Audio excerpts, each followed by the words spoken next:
Saúdo a amada igreja com a graça e a paz, amém? Irmãos, hoje nós começaríamos o capítulo 21 da Confissão de Fé de Westminster, do culto religioso e do domingo, mas por ser um capítulo bem longo, com bastante conteúdo, nós vamos fazer uma introdução hoje desse capítulo, amém? Nós vamos fazer uma introdução de modo geral dele, e aí depois, no decorrer das aulas, nós vamos passar por todos os incisos, como é de costume. Então vamos, para iniciar, abrir nossas Bíblias em Hebreus 11, Hebreus capítulo 11, versículo 4, amém?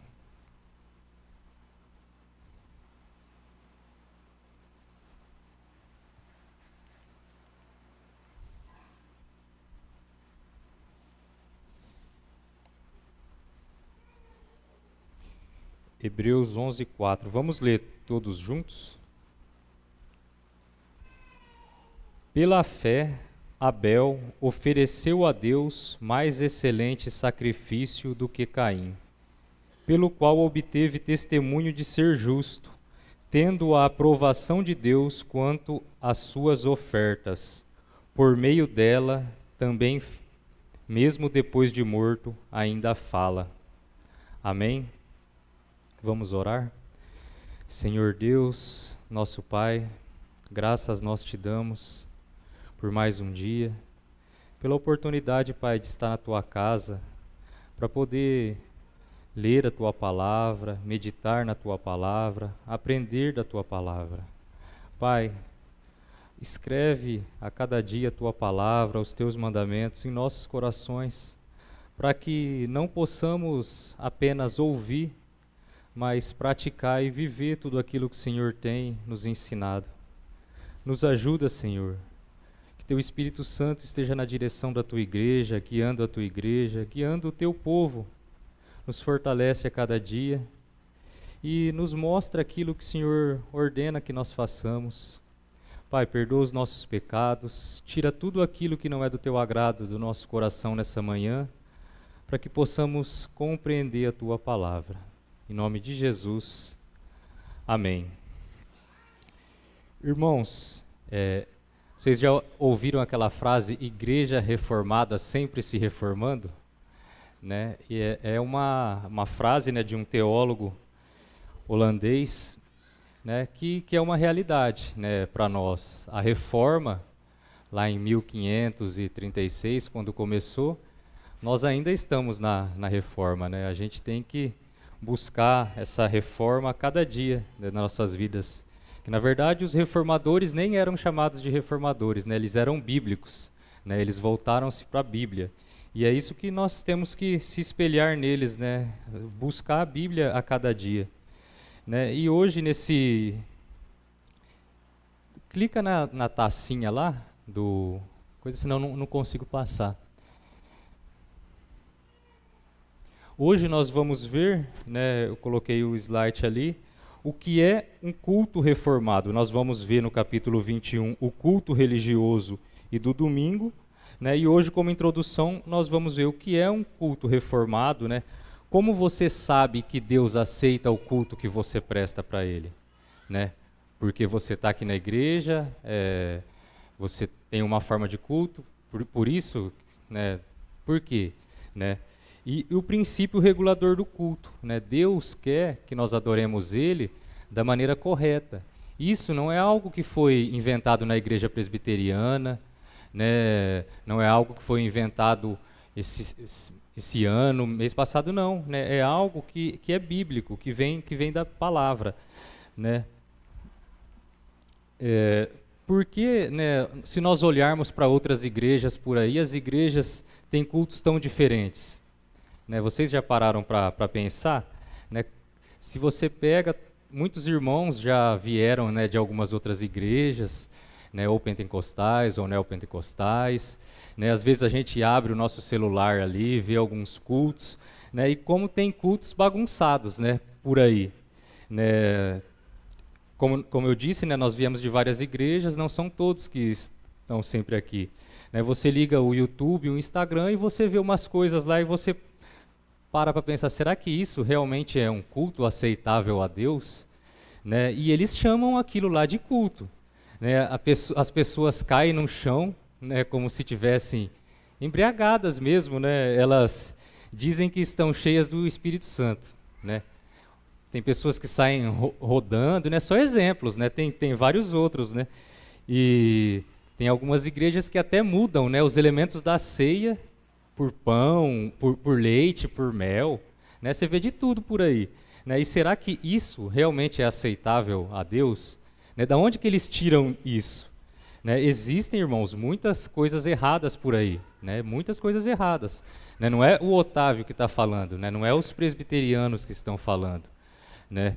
É a Bíblia que está falando. Nós vamos ver hoje a aula, né, vai ser totalmente embasada na Bíblia. Vai ter muitas. Eu trouxe vários embasamentos bíblicos, né, para isso que eu estou falando. Né? Boa parte, né, do meio evangélico parou de estudar esse assunto. Né? Acreditam em qualquer coisa, vão lá, é a igreja evangélica, né, para Deus. É para Deus, Deus aceita. Não, né? Por isso que eu falo que o domingo é o dia que mais se comete idolatria no mundo inteiro. É porque as igrejas estão querendo adorar a Deus, né? As pessoas, os cristãos estão querendo adorar a Deus de uma forma que Ele não determinou. Né? Nós temos que adorar a Deus da maneira que Ele prescreveu. Né? Se o brasileiro gosta, né, de um culto mais animado, então vamos fazer um culto animado? Né? Vamos sair pulando, batendo palma, gritando, colocar uma bandeira do Brasil, né, dançando, sair rebolando no meio do culto? Não. Né? Se, né, o japonês gosta de um culto assim, não, o culto não é para agradar as pessoas, o culto é para agradar a Deus. Né? O culto, ele é diferente das nossas festas, né, das nossas festas culturais. Né, por mais que o culto é para ser alegre, vindo do nosso coração, ele é diferente das nossas festas. Né, cada país, cada cultura, né, tem as suas festas das formas que eles, né, estabelecem aí, mas o culto a Deus é para ser igual, né, em todas as culturas. Né, o culto é estabelecido na palavra de Deus e ele é acultural. Ele não tem que se amoldar a nenhuma cultura. Lá na África, a cultura deles é assim, então o culto tem que ser assim. Não. O culto é acultural. Né? O culto é uma coisa diferente das festas, como eu já disse. Né? O culto estabelecido na Bíblia, ele serve para os judeus, serve para os brasileiros, serve para os europeus, para os africanos, né, para os asiáticos. O culto estabelecido na palavra. Né? Então, ele serve para todas as igrejas adorarem, para a igreja da Ásia, né, para os indígenas. Né? Então, o culto estabelecido na palavra, ele serve para todas as culturas. Né? Nós não temos um culto, né, conforme a nossa cultura. Por quê? Alguém sabe me responder? Né? Porque nós não temos o culto estabelecido pela cultura de cada país, de cada... Adivinhem. Porque a nossa cultura foi contaminada pelo pecado. Né? Deus sabe que todas as culturas, né, ela foi infectada pelo pecado. Não existe uma cultura santa. Nem os judeus, nem a cultura judaica é santa. Né? Toda cultura foi infectada pelo pecado. Né? Então, quando você ouvir, né, alguém dizer, nós temos que fazer um culto mais brasileiro, né, um culto mais americano, né, não se engane, né, porque o culto, né, ele não tem que seguir a cultura. Né?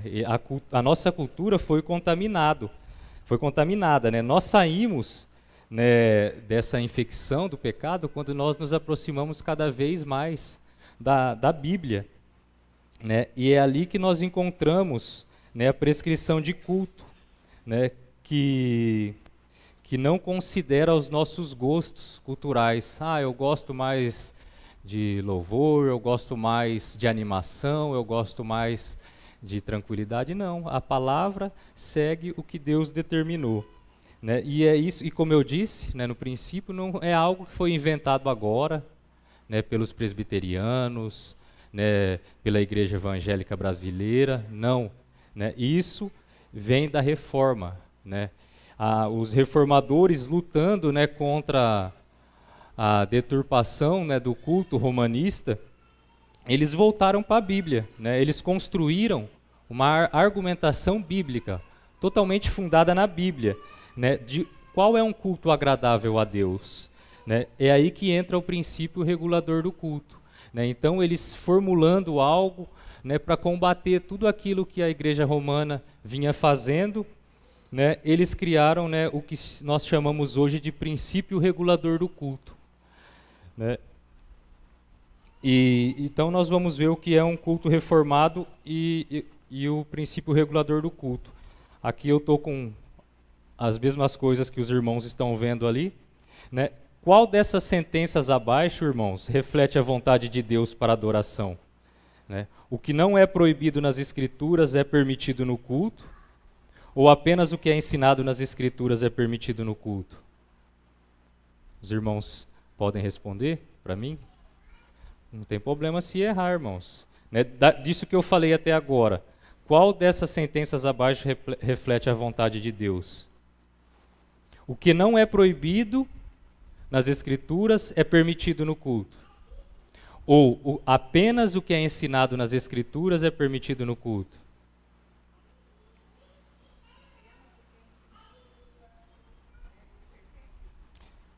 É isso mesmo, apenas o que é ensinado nas Escrituras é permitido no culto. Tudo que nós temos em um culto reformado, né, um culto bíblico, nós vamos ver mais à frente, tem base bíblica ou é claramente, né, identificável ali, mesmo que não está escrito, né? Embora, né, nós só temos uma Bíblia, né? A gente tem uma Bíblia só no mundo inteiro, por mais que ela tenha algumas diferenças de traduções, mudem algumas palavras, nós só temos uma Bíblia, né? Mas nós temos uma falta de uniformidade no culto, né, muito grande, né? Até dentro de igrejas presbiterianas nós vemos uma grande diferença, né? Porque não é só porque uma igreja presbiteriana, né, pode ser que o pastor ali não esteja seguindo aquilo ali, né?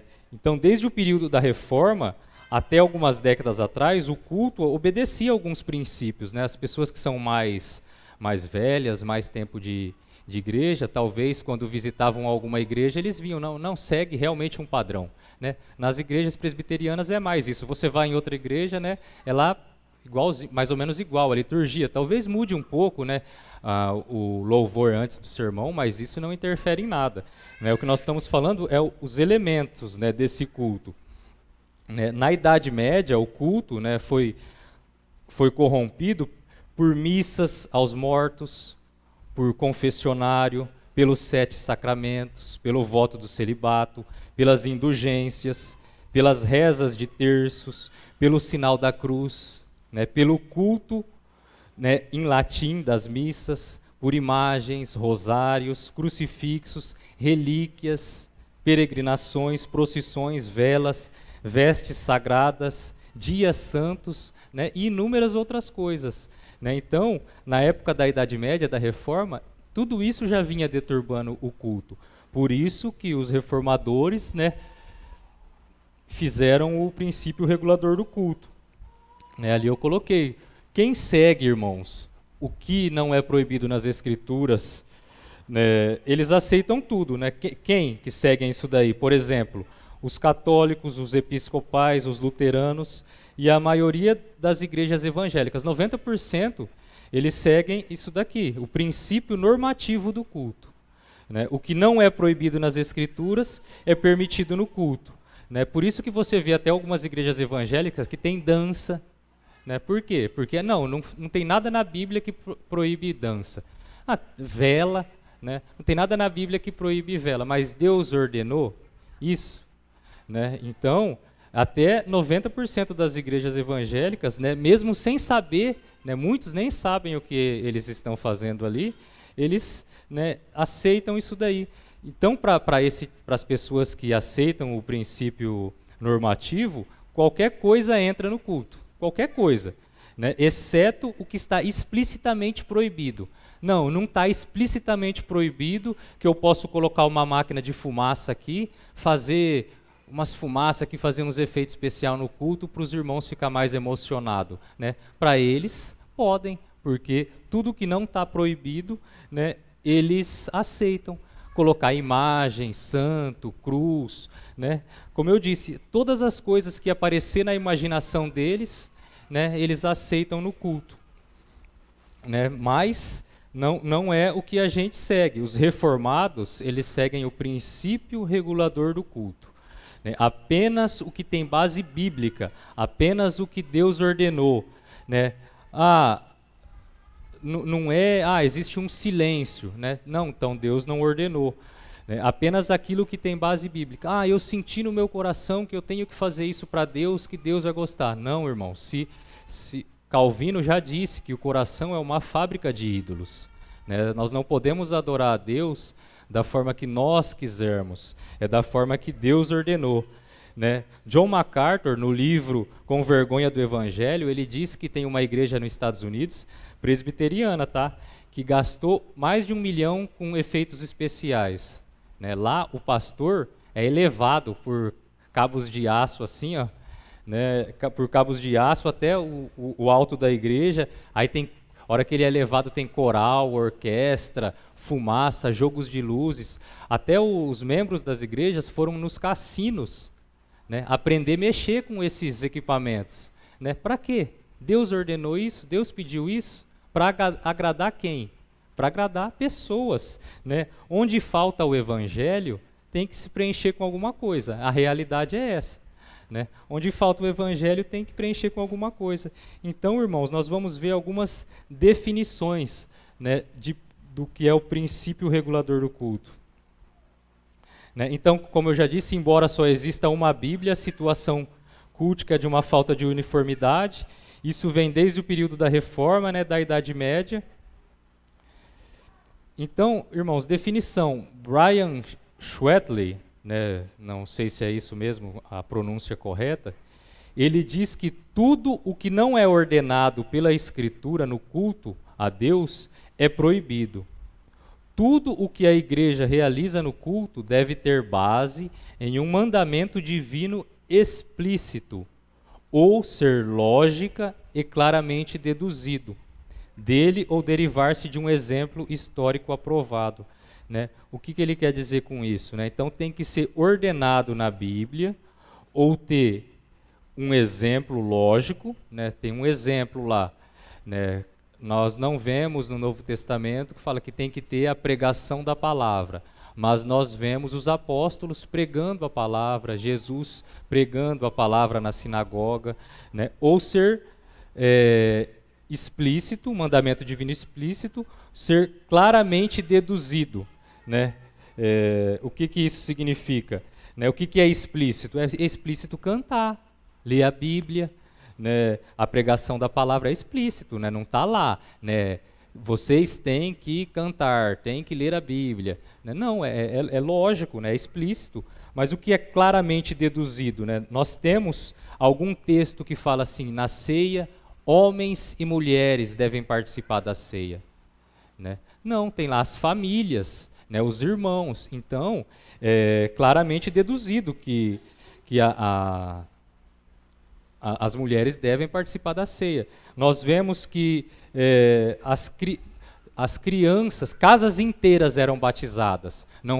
Alguns dizem que as crianças não podem ser batizadas. Por quê? Porque não está explícito, né, que as crianças devem ser batizadas. Não, mas é lógico e claramente deduzido. Se batiza a família inteira, não tem criança na família, né? Então, é lógico e claramente deduzido. É isso que está falando nesse conceito.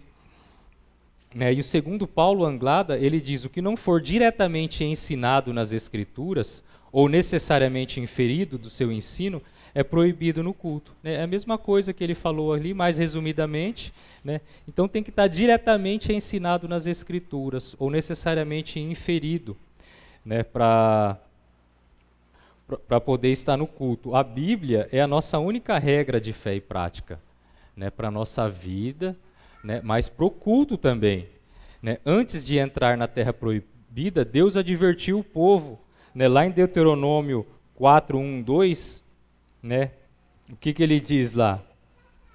Agora, pois, ó Israel, ouve os estatutos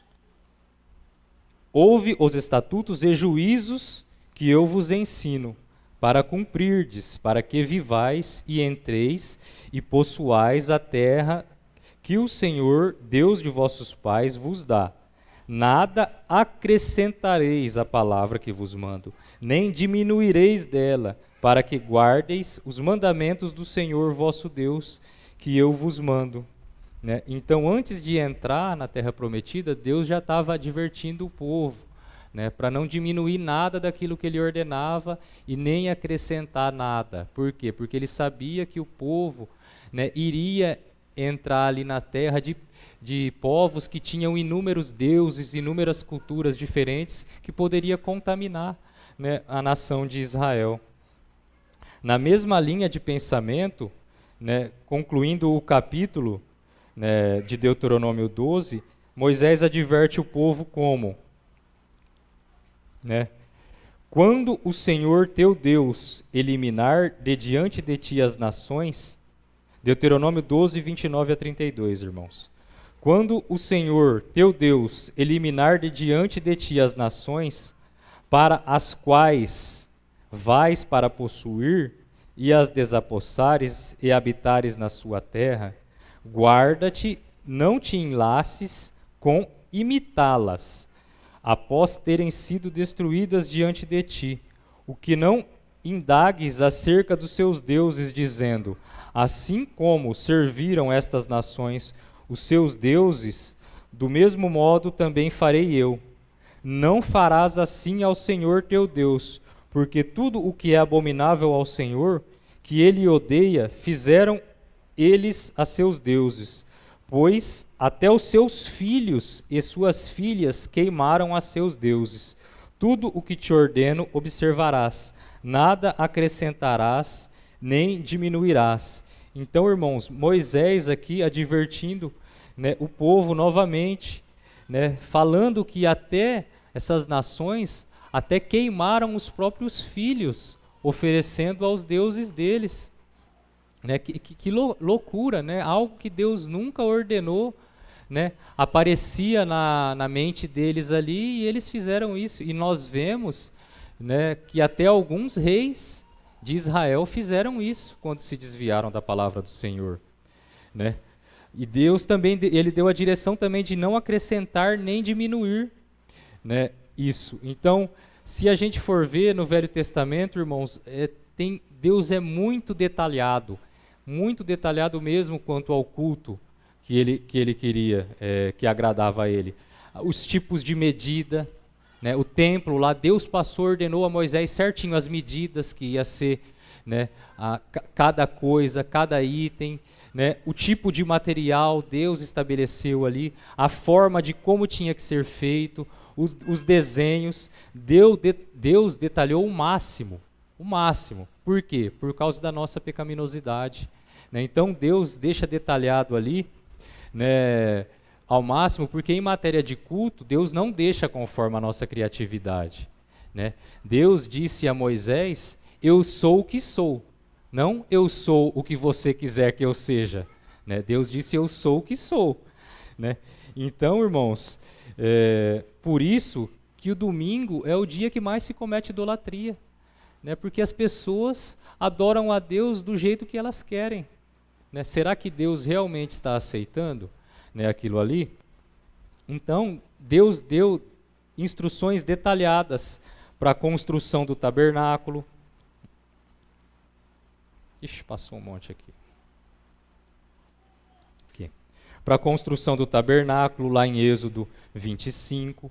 Os móveis do tabernáculo, Êxodo 25 também, as cortinas do tabernáculo, Êxodo 26, o altar do tabernáculo, Êxodo 27, as vestes sacerdotais, em Êxodo 28, os sacrifícios e ofertas cerimoniais, lá em Êxodo 29, o altar do incenso, a bacia de bronze, o óleo do incenso sagrado, em Êxodo 30, as 3 grandes festas, em Êxodo 34, que é a Páscoa, Pentecostes e a festa dos tabernáculos, os utensílios do tabernáculo, Êxodo 35, e o templo.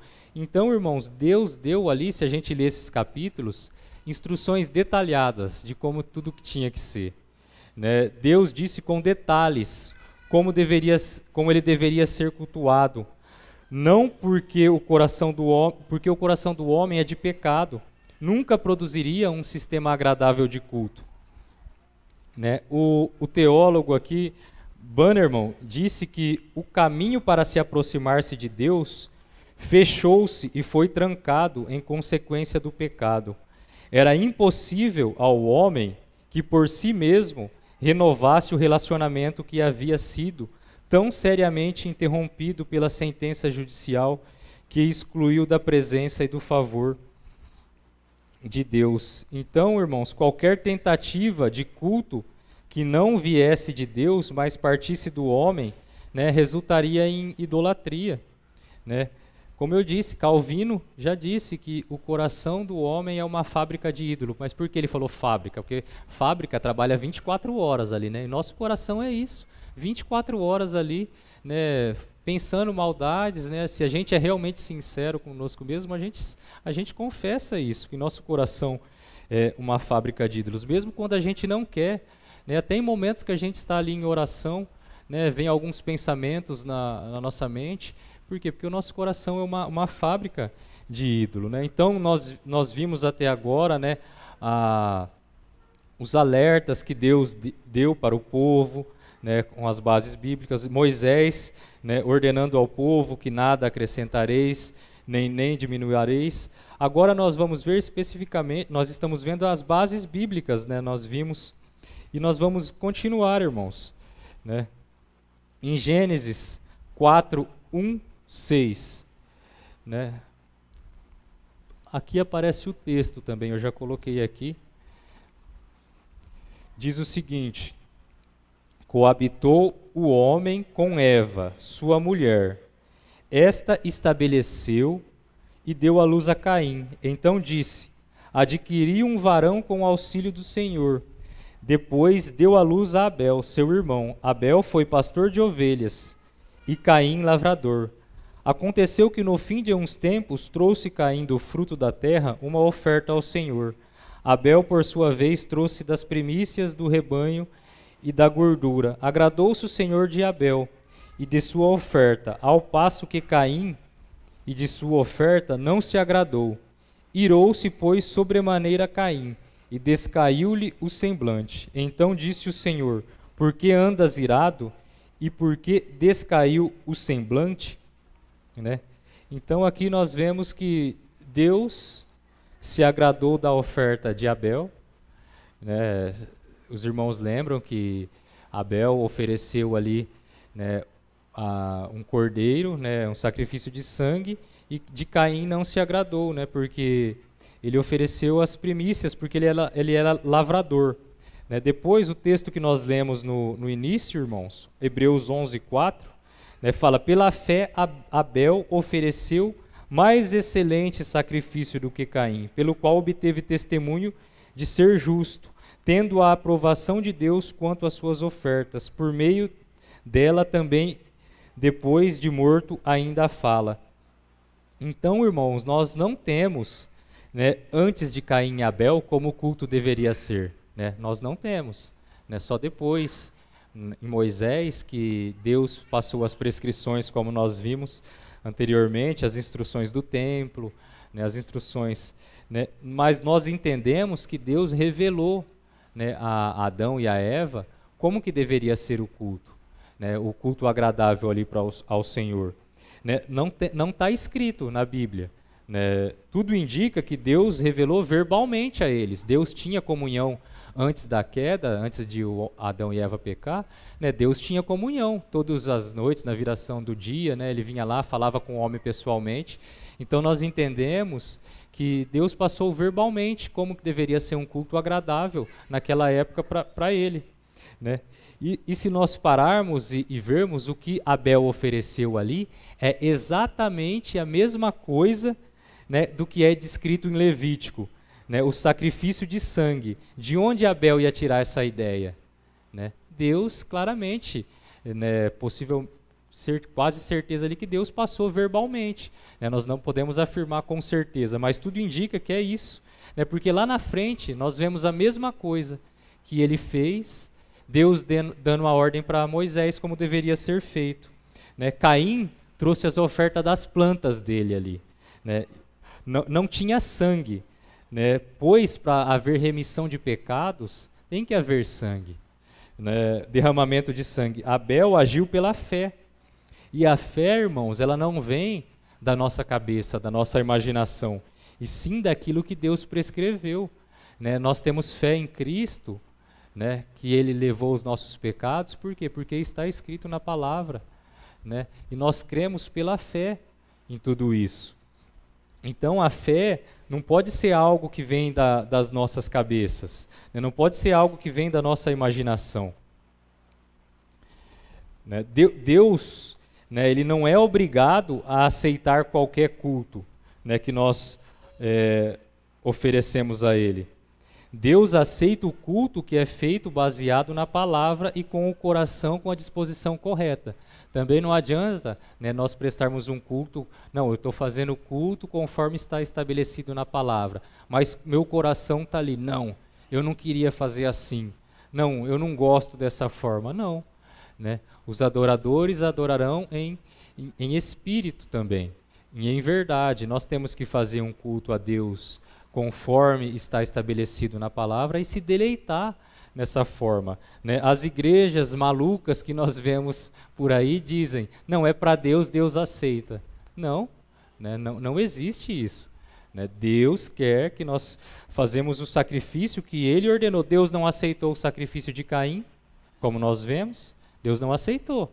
Né? Por quê? Porque Ele não havia, né, prescrevido. Irmãos, continuando, olha o nível de detalhamento, né, que Deus, né, prescreve. Lá em Levítico 4, 17 a 20. Né? Nós temos bastante textos, né, do Velho Testamento, né, mas toda a palavra de Deus, toda a Bíblia é a palavra de Deus. Né? Então, nós vemos que Deus já vinha prescrevendo.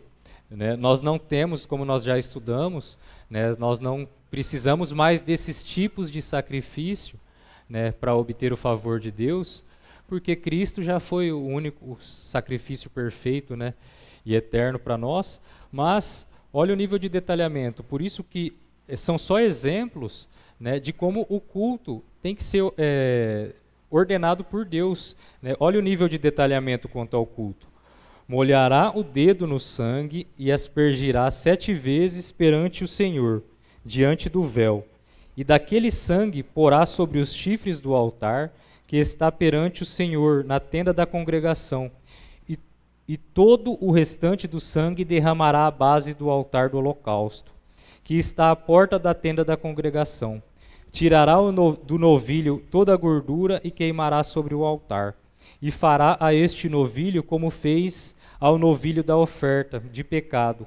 Assim fará, e o sacerdote por eles fará expiação, e eles serão perdoados. Então, irmãos, esse texto eu trouxe para nós vermos o nível de detalhamento, né? Molhará ali 7 vezes, com o restante do sangue fará isso, com o que sobrar do novilho queimará. Né? Então, não é de qualquer jeito. Né? Quando Nadab e Abiú trouxe fogo estranho a Deus, né, porque até o tipo de incenso era tudo descrito ali, como, o que tinha que ter no incenso, nos óleos, no azeite, e eles foram lá, né, e ofereceram fogo estranho a Deus, e nós sabemos o que aconteceu com eles. Né, e tem diversos outros textos. 1 Crônicas 13, 7, 14, né, ele fala de uma ideia, né, nova e criativa contra, né, aquilo que Deus tinha ordenado. Eu vou passar um pouco mais rápido, porque tem bastante texto, irmãos. Jeremias 7,31 diz que edificaram os altos de Tofete, que está no vale do filho de Rinom, para queimarem a seus filhos e suas filhas, o que nunca ordenei. Né? Deus falando, o que nunca ordenei, nem me passou pela mente. Né? Então, não se trata, né, apenas de uma proibição, se trata que Deus não mandou, e eles foram lá, queimaram os filhos deles. Né? E Deus fala aqui que nunca ordenei nem passou pela minha mente. Né? E nós vemos também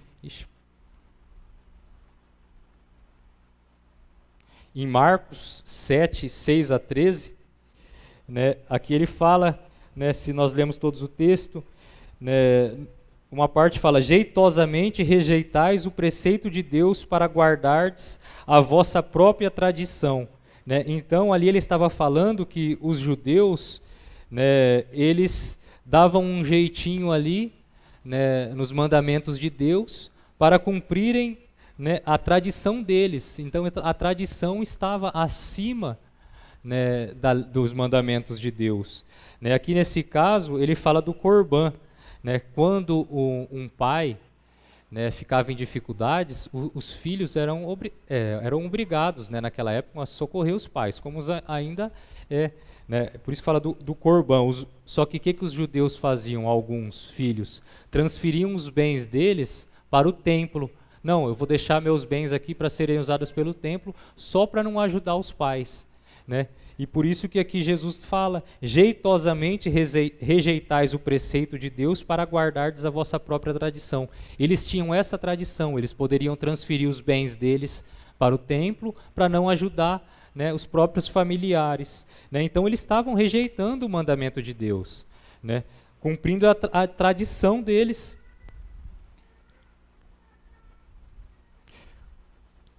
Colossenses 2, 16 a 23, fala: se morrestes com Cristo para os rudimentos do mundo, porque não viveis no mundo, vos sujeitais às ordenanças, não manuseis isso, não proves aquilo, não toques naquilo outro, segundo os preceitos e doutrinas de homens, pois que todas estas coisas com uso se destroem. Tais coisas com efeito têm aparência de sabedoria, como o culto de si mesmo, e falsa humanidade e de rigor ascético. Todavia não tem valor alguma contra a sensualidade. Né? Então aqui, irmãos, ele está falando do culto da vontade, né, que tem aparência de sabedoria. Né? Tem aparência de sabedoria aos homens, né, mas não é aquilo que Deus ordenou, né, e não tem proveito algum.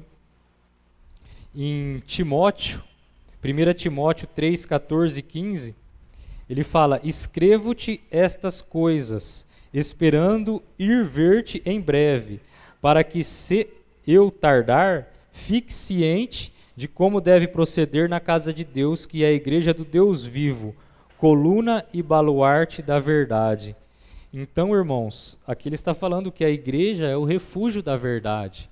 Né? Nós temos que ser a coluna e o baluarte da verdade. Nós não podemos, né, ver, né, essas coisas que são tradições de homens, a deturpação do culto, e aceitar, né, de qualquer forma, né, se nós temos que fazer um culto para agradar as pessoas, senão nós vamos perder as pessoas. Não. Né? A igreja tem que ser o refúgio da verdade, a gente tem que perseverar na verdade, não somos nós que edificamos a igreja. Cristo diz que é Ele que edifica a igreja. Né? Ele edifica a igreja e as portas do inferno não prevalecerão. Então nós não podemos deixar a cultura nos amoldar, né? Como foi no passado que os reformadores tiveram que lutar, e nós, né, temos que continuar lutando. Como eu disse no começo, igreja reformada sempre se reformando. Né? E 2 Timóteo 3, 16, 17 diz que toda a escritura é inspirada por Deus e útil para o ensino, para a repreensão, para a correção, para educar na justa justiça, a fim de que o homem de Deus seja perfeito e perfeitamente habilitado para toda boa obra. Né? Então é pela palavra que nós nos guiamos também no culto. Porque nós tiramos o princípio regulador do culto da palavra, e a palavra de Deus, né, nós temos que ser totalmente habilitados ali. Apocalipse também, 22, 18 a 19, diz: Eu a todo aquele que ouve as palavras da profecia deste livro testifico: se alguém lhes fizer qualquer acréscimo, Deus lhe acrescentará os flagelos deste livro. E se alguém tirar qualquer coisa da palavra do livro da profecia, Deus tirará a sua parte da árvore da vida, da cidade santa e das coisas que se acham escritas nesse livro. E das coisas santas que se acham escritas nesse livro. Então, irmãos, eu trouxe todos esses textos, né, a princípio fica até meio cansativo, mas para mostrar que tudo é a base bíblica, né? Nós não estamos inventando, né, tudo isso, né? Tudo isso está na Bíblia. Os reformadores também, né, se posicionaram sobre o assunto. João Calvino diz o seguinte: eu sei o quão é difícil persuadir o mundo de que Deus desaprova todas as práticas de culto não sancionadas expressamente na sua palavra. Ele fala que é difícil, ele realmente sabe que é difícil persuadir o mundo, né? A opinião contrária a qual se apegam e está arraigada até os ossos e medulas é que qualquer prática para a qual encontrem alguma razão em si mesma é legítima, desde que exibida algum tipo de aparência e de zelo pela honra a Deus, né? Então, qualquer prática que aparenta ter algum zelo ali, né, eles acham que é um culto agradável, né? Os romanistas vão lá, eles têm relíquias que dizem que são pedaços de pessoas que eram santas, né, e coloca lá numa caixa ornamentada de ouro, né? Então, tem aparência de ter algum zelo naquilo ali, né? Mas não. Né? E é difícil convencer as pessoas, né, que não é assim. Mas visto que, continuando, né, mas visto que Deus não apenas considera frívola, mas também claramente abomina o que não quer que praticamos por zelo a seu culto, que não estiver de acordo com o seu mandamento, o que pode nos aproveitar tomar atitude contrária? A palavra de Deus são claras e distintas. Obedecer é melhor do que sacrificar. E também, em vão me adoram, ensinando doutrinas e mandamentos de homens, né, que se encontra lá em 1 Samuel 15, 22 e Mateus 15, 9. Toda adição à sua palavra, especialmente neste assunto, é uma mentira, mero culto da vontade, é vaidade. Colossenses 2 a 23. Né? Então nós vemos que os reformadores também se posicionaram, né, contra esse tipo de culto, né, que agrada somente homens, né? John Knox também disse, né, desobediência à voz de Deus não ocorre apenas quando o homem age impiamente, contrariando os preceitos de Deus, mas também quando por zelo genuíno ou boa intenção, como normalmente falamos, o homem faz qualquer coisa a título de honra ou a serviço de Deus, não ordenado expressamente pela palavra, né? Então, desobediência não é a gente só descumprir algum mandamento, né? É quando a gente faz alguma coisa, né, por zelo, né, querendo fazer alguma coisa por zelo. Qual um exemplo desse daqui? Eu até coloquei ali exemplo, Saul, né? Deus, né, tinha ordenado que somente, né, Samuel ali fizesse o sacrifício. Samuel disse para ele esperar, né, mas como o Samuel estava demorando para chegar ali, né, o povo começou a murmurar, ele foi lá e prestou o sacrifício a Deus, né, mas não tinha ordenado, né, a ele, né, as pessoas falam, não, eu faço para Deus, eu faço com zelo, eu faço de todo o meu coração, mas se Deus não ordenou, né, não é para a gente fazer, né? Então é isso, né? E aqui tem vários, né, reformadores falando a mesma coisa. Eu vou ler só apenas mais um, né? Jeremy Brooks disse que no culto a Deus não pode haver nada apresentado a Deus que ele não tenha ordenado. O que quer que pratiquemos no culto a Deus deve ter fundamentação proveniente da palavra. É tudo aquilo que nós já viemos falando. Então, primeiro eu trouxe a base bíblica, agora eu estou trazendo os reformadores, reforçaram, né, e agora à frente nós vamos ver, né, as confissões, né, de fé.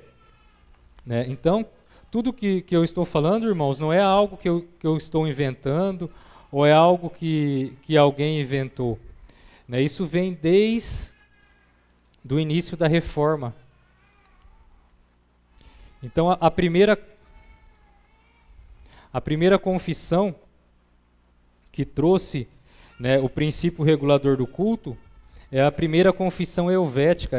Ela foi feita, né, escrita até antes da nossa confissão de fé de Westminster. Ela é de 1536.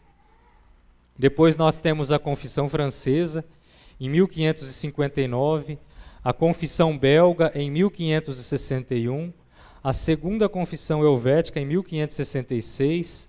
Né? Então nós temos todas essas confissões, né, que falam do princípio regulador do culto, que ensinam, né, que o culto deve ser fundamentado na palavra, né, que não deve fugir da palavra de Deus.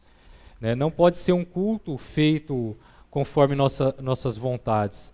Né? E a confissão de fé de Westminster, que é adotada pela Igreja Presbiteriana, né, ela diz o seguinte, né, no breve catecismo, na pergunta 2, fala o seguinte: que regra de Deus para nos dirigir na maneira de... Que regra deu Deus para nos dirigir na maneira de o glorificar e gozar? Né, o breve catecismo e o catecismo maior, para quem não conhece, ele traz toda a teologia, né, que a igreja adota em forma de perguntas e respostas. Né? Então, é um resumo, né, da confissão de fé.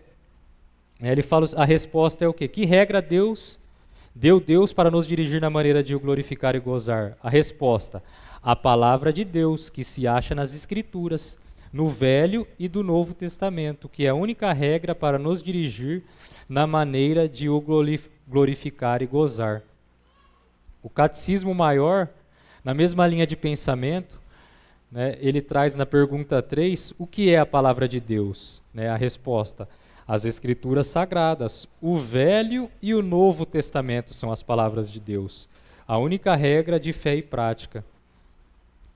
Né? E também na confissão de fé, né, nós já estudamos, lá no capítulo 1, inciso 2, diz o seguinte: sob o nome de Escritura Sagrada ou Palavra de Deus escrita, incluem-se agora todos os livros do Velho e do Novo Testamento, que são os seguintes, todos dados por inspiração de Deus, para serem a regra de fé e de prática. Inciso 4. Todo o conselho de Deus concernente a todas as coisas necessárias para a glória dele e para a salvação, fé e da vida do homem, ou expressamente declarado na Escritura, ou pode ser lógica e claramente deduzido dela. A Escritura nada pode se acrescentar, em tempo algum, nem por novas revelações do Espírito, nem por tradições dos homens. Reconhecemos, entretanto, ser necessária íntima iluminação do Espírito de Deus para a salvadora compreensão das coisas reveladas na palavra, e que há algumas circunstâncias quanto ao culto que Deus e o governo da igreja, comum às ações e sociedades humanas, as quais têm ser ordenadas pela luz da palavra, da natureza e pela prudência cristã, segundo as regras gerais da palavra, que sempre devem ser observadas. Então, irmãos, aqui nós vemos que a confissão de fé de Westminster, né, ela fala a mesma coisa, né, disso, né, que tudo o que tem no culto tem que estar fundamentado na palavra. Né, não é nada que pode ser inventado, não é nada que foi os presbiterianos que inventaram, ou os batistas, né, não, está na palavra. Né, mas o que compõe, então, o culto bíblico, o culto ordenado por Deus? Nós vemos, né, até agora, dos reformadores, da base bíblica, né, que o culto tem que ser ordenado pela palavra, tem que estar fundamentado na palavra. E o que a palavra diz que tem que ter no culto? Né, são os elementos do culto, né, que é a pregação, a leitura da palavra, a reunião no dia do Senhor, os sacramentos, a oração e os cânticos. Né? Se os irmãos podem ver aí, tem diversos embasamentos bíblicos para cada elemento desse daí. Né? Então, é isso que nós temos que ter no nosso culto. Né? A pregação. Eu separei aqui um versículo de cada item desse. né, que diz o seguinte, Mateus 16:15, e disse-lhes, ide por todo o mundo e pregai o evangelho a toda criatura. Né? Então o culto, né, tem a pregação, tem que ter a pregação, mas tem culto que nem tem a pregação. Né? De algumas igrejas por aí nós vemos que a pessoa ou o pastor chega lá e só fica falando da vida dele. Né? Não tem a pregação da palavra, não tem a exposição da palavra. Né? A leitura da palavra, onde que está que tem que ter a leitura da palavra no culto? Todas essas referências aí, que nós não vamos ler todas, mas em 1 Timóteo 4,13 diz, até a minha chegada, aplica-te à leitura, à exortação e ao ensino. Né? Muitas vezes apenas o texto, apenas a leitura da palavra já exorta, já fala aos nossos corações.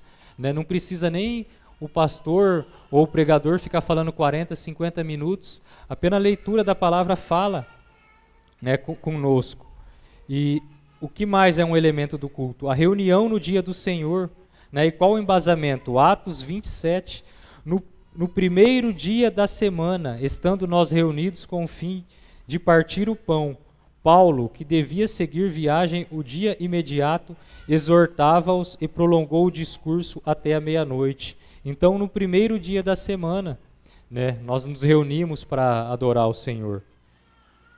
E os sacramentos também são elementos do culto. Né, em 1 Coríntios 11, 24 a 25, diz, e tendo dado graças, o partiu e disse, isso é o meu corpo que é dado por vós, fazei isso em memória de mim. Por semelhante modo, depois de haver ceado, tomou também o cálice, dizendo, este é o cálice da nova aliança, no meu sangue, fazei tudo, todas as vezes que beberdes em memória de mim. Então, os sacramentos também estão ali explícitos na palavra, né? O batismo e a ceia. Né? A oração, da onde nós tiramos que, né, a oração, né, isso tem que estar no culto. Até a oração, irmãos, não precisaria nem falar, né, mas está prescrito aqui, né, Filipenses 4:6. Não andeis ansiosos de coisa alguma, em tudo, porém, sejam conhecidos diante de Deus e das vossas petições, pela oração e súplica e com ações de graça. E os cânticos, né? O culto também tem os cânticos. Né, todos esses embasamentos aí, e 1 Crônicas 6, 9 a 10 diz, cantai-lhe salmos, narrai todas as suas maravilhas, glorificai-vos o seu santo nome, alegre-se o coração dos que buscam ao Senhor. Então, irmãos, esses são os elementos do culto, né? Como compõe o nosso culto? Né? Esses são os elementos, esses 6 elementos. Né? A gente não adianta querer... a gente não pode acrescentar uma dança, né, um teatro, não faz parte. Né? Se você acredita lá no princípio normativo do culto, você vai falar que pode. Né? Você colocar uma dança, um teatro na hora do culto. Né? Mas nós, reformados, né, acreditamos no princípio regulador do culto, né, que está na Bíblia. Nós vemos todas essas bases bíblicas, nós vemos que os reformadores, né, ensinaram, e nós vemos todas essas referências aqui, né, do que compõe o culto bíblico. Né. Mas aí você pode me falar, mas aqui não está falando que o culto, né, tem que ter microfone, né, iluminação, né, projetor, né, banco. Né. Realmente, não está aqui nos elementos do culto. Mas essas coisas, irmãos, banco, ventilador, ar-condicionado, microfone, elas são circunstâncias de culto. Né? Elas não são elementos religiosos. Né? Um banco é um elemento religioso? Né? Não é. Né? Um ventilador é um elemento religioso? Não é. Um microfone? Não, o microfone usa em qualquer lugar, numa palestra, né, num auditório, então ele não é um elemento religioso. Eles são circunstâncias de culto. Né? Então, tudo que serve, né, para nós prestarmos um culto melhor. Né? Se a gente ficasse em pé aqui, sem banco, a gente ia prestar o culto conforme Deus prescreveu? Iria. Se não tivesse microfone, a gente iria prestar um culto conforme Deus prescreveu? Iria. Né? Mas eles servem para facilitar. Né? Senão, a pessoa aqui, eu já fico rouco falando alguns minutos. Imagine, né, sem microfone, né, sem ventilador no nosso clima, sem banco. né? Eles não são elementos religiosos, mas é diferente a gente colocar uma cruz, um santo, aí são elementos religiosos que nada vão acrescentar, né, para nós, né? São coisas que não são religiosas, mas que nos ajudam a cultuar, né? Não sei se foi claro, irmão. Eu queria só fazer uma colocação para a igreja. Por que na nossa denominação o culto é mais uniforme? Isso que eu queria deixar. Por que na nossa denominação, em relação a outras denominações, o nosso culto é mais padronizado? Porque a nossa igreja, desde o princípio, ela investiu muito no ensino. Então isso se deve muito aos nossos pastores, e especialmente à formação deles. Isso é histórico. Eu fui consultar agora na internet, o Seminário de Campinas tem 136 anos. Ou seja, quando a nossa igreja tinha 29 anos da chegada do Brasil, no Brasil, já foi fundado o seminário. Quando a gente vai numa reunião de presbitério, a gente vê que às vezes, ou num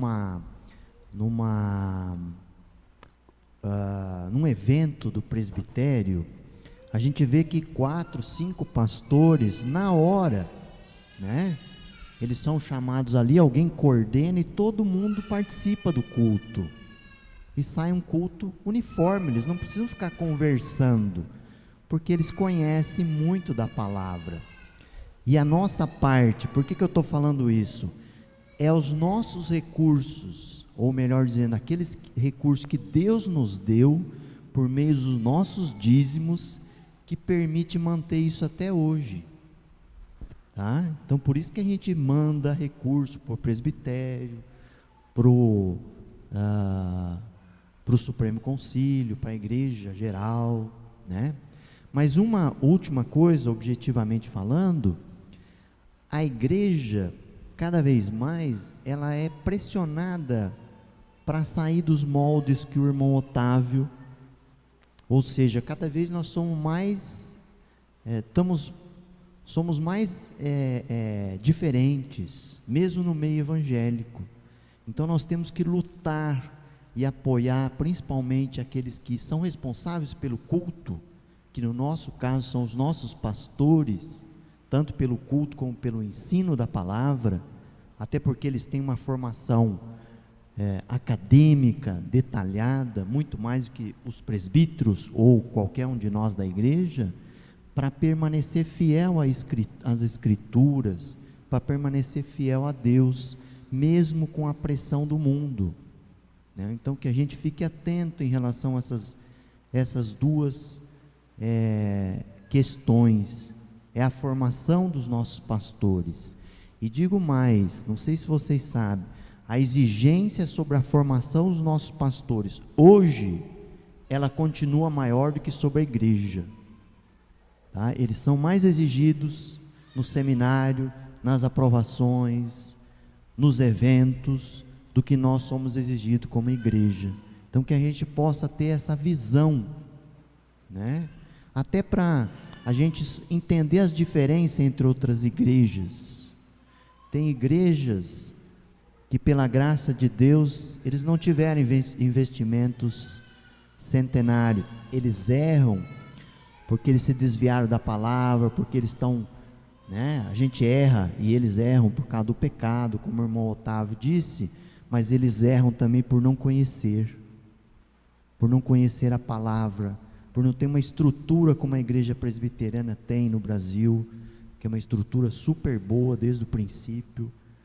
Então a nossa fidelidade, os nossos esforços, né? Como igreja, como irmão, é que consegue manter essa qualidade, né? Então isso é muito importante que a gente esteja em mente, né? Principalmente quando a gente passa por dificuldade na igreja, né? A gente fala, mas por que tem que mandar tanto recurso para cá, tanto recurso para lá? É exatamente para manter isso, irmãos, tá? Amém? Amém, irmão. Glória a Deus. Obrigado aí pela complementação. Realmente é isso. como eu disse também, né, as igrejas, até as evangélicas, pararam de estudar esse assunto, né, pararam, né, aí que se desviam de todo o padrão das Escrituras.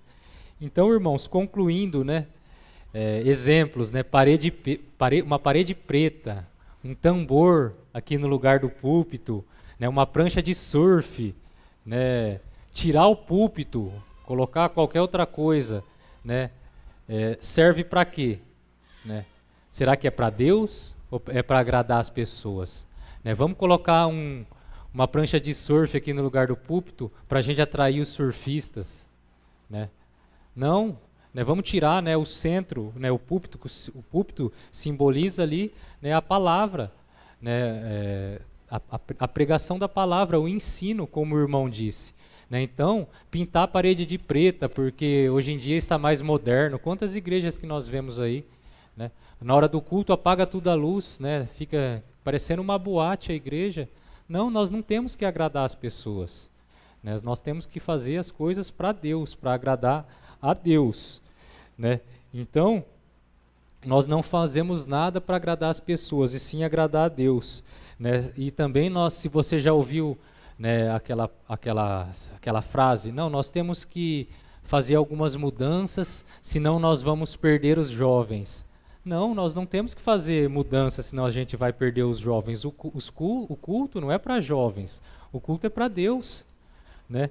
Então, toda reforma ela tem que ser feita, né, com o intuito, com a motivação de nos aproximar da palavra, como o irmão disse. Né, os pastores vão lá, passam 5, 6 anos, né, estudando, né, para nós conhecermos mais a Deus, para nós obedecermos a cada dia mais a Deus, para nós nos santificarmos a cada dia mais. Né, as mudanças não são feitas para agradar as pessoas, e sim para agradar a Deus. Amém? Então, o motivo dessa aula, como introdução, né, ao capítulo que nós não vamos estudar no 21, do culto religioso e do domingo, né, depois, nos próximos incisos, nós vamos ver mais detalhadamente cada item desse, sobre a leitura, sobre os sacramentos, sobre a oração, mas é mais uma aula introdutória, né, porque o culto, né, reformado é tão diferente. Né? Da onde que a gente tirou isso? A gente inventou? Não, está tudo fundamentado na palavra, nas nossas confissões de fé. Amém? E principalmente que não é o culto da nossa vontade, e sim o culto conforme Deus ordenou. Irmão. Piadinha. Opa, piadinha. Caim era vegano. Caim era vegano. Bom, nessa linha aí, irmãos, uma coisa que precisa ficar muito claro em relação à liturgia, à forma de culto, é evitar a aparência do mal. Não é? Em si mesmo, algum ritmo de música pode ser condenado? Não, em si mesmo não. Não é? Mas se a gente começar a batucar rock ou a dança lá do Nordeste, não, a funk também, forró, alguém entra, o visitante entra e vai achar esquisito. Vamos fazer hoje, porque está no feriado de carnaval, vamos escolher umas músicas mais voltadas para o carnaval. Não, né, é isso, né, que o irmão quer dizer. Isso. Né? Nessa linha de pensamento, lá da cidade onde a gente veio, tem 9 igrejas presbiterianas, então é assim. Sai da primeira, vai para a segunda, vai para a terceira, e depois se arrepende e volta. Não, estou brincando. Mas é mais ou menos isso. E a gente precisou sair de uma igreja e ir para outra porque pegou uma linha que chegou um ponto que não dava mais. Fomos. Estamos bem instalados aqui, passou pouco tempo, o povo que estava lá veio para cá. E aí introduziu-se a coisa da coreografia. E era tão ruim que eu não vou poder descrever aqui para os irmãos, porque é feio. Não tem como. Mas lembra da dança do Cancan? Então tá. Os irmãos já têm ideia. Graças a Deus, um conselho sério, só aconteceu aquela vez, vetou vetou, né? E é por aí, não é? A gente precisa prestar atenção nessas coisas. A gente não precisa disso. E um dos pastores lá dizia sempre o seguinte: irmão, persiga o básico, faça o básico, né? Faça o básico, não invente, né? Se a gente fizer o básico e fizer bem feito, né, a gente tem menos chance de errar, não é? Então, nessa linha, a gente, por exemplo, a questão cultural. Os nossos hinos, esses hinos aí dos cânticos do Inário, há muitas músicas, eu estou falando da melodia, que foram tomadas do mundo, né? Eram músicas que eram tocadas no mundo, lá fora, né? No entanto, elas foram adotadas, mas elas não trazem nenhum elemento que nos levam por exemplo, a ter um sentimento sensual, né? Coisa dessa natureza, né? Então, a dança, né? Há alguma coisa errada na dança? Davi dançou, né? A Bíblia diz que ele dançou. Foi criticado, mas foi criticado por um outro motivo, não é? Então, nós, a Igreja Presbiteriana, como o irmão Gelsi bem disse, é zelosa nesse sentido. Nós somos acusados de sermos frios. Aquela igreja, olha, fomos acusados e chamados de sorveterianos, de tão gelados que somos, não é? Dizem eles. Mas é isso, porque o estudo da palavra, a pregação da palavra com critério, de maneira expositiva, dá trabalho, é trabalhoso, não é? Precisa estudar para entender. E as pessoas não querem isso, as pessoas querem aquela coisa emocional, né? Aquela coisa da vibração emocional, né? Então, graças a Deus, a igreja permanece assim, e se Deus quiser, ela vai permanecer assim. Somos perfeitos? Não. Ninguém está falando que a gente é perfeito. A gente erra, né? Erra. Mas estamos falando do básico. O básico é isso. É o que está aí. E se o irmão tiver oportunidade, os irmãos tiverem oportunidade, busque na internet, baixe Catecismo Menor, se não conhece Catecismo Maior, né? Que trata dessas questões. E vai aprender muita coisa. Vai aprender muita coisa. Amém? Amém, irmão. É isso que o senhor disse, né? Nós não somos perfeitos. Se nós descobrimos alguma falha, né? Igreja reformada, sempre se reformando, né? Nós estamos buscando, estudando, meditando, justamente para isso, para a gente, que nosso intuito, nosso objetivo é agradar sempre a Deus. E apenas um comentário sobre o Catecismo Menor, Maior. Depois que eu li o Catecismo Menor, eu acho que eu aprendi mais. Em 10 anos eu não tinha aprendido o que tem ali, de forma resumida, em forma de perguntas e respostas, que é realmente muito, muito bom mesmo. Mas amém, irmãos.